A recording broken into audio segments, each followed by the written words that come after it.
Attorney, Hmm. may utang po na 500K yung kaibigan ko. Di siya nagbabayad. Ano pong gagawin ko para magbayad po siya? Okay, ganito ang gagawin mo, no?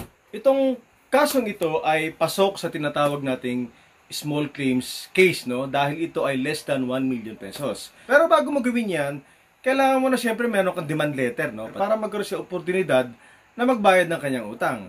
Pag kayo nakatira sa isang barangay or magkadikit ang barangay nyo, kailangan mo nagpunta ng barangay para magkaroon ng tinatawag nating Certificate to File Action. O magpapile ka ngayon ng case sa MTC kung saan ka nakatira. Doon ay magkakaroon siya ng pagkakataon sumagot sa loob ng 10 araw. At pag di siya nakasagot, maaari ngayon magkaroon desisyon ng hukuman. At pag siya naman sumagot, magkakaroon kayo ng hearing.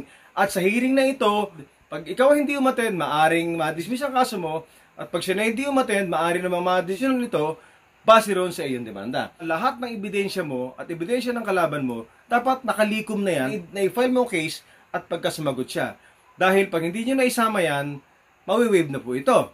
At pag ito'y nagkaroon desisyon sa iyong favor, hindi ho pwedeng i-apila ito ng inyong kalaban, no? Kaya madali po itong kasong ito para hindi na magkaroon ng kasong pinapile sa regular court. Dahil sa small claims, wala pong lawyer na humahawak at kayo-kayo lang po. Para mabilis po ang kaso at makatipid ang mga partido. Okay po!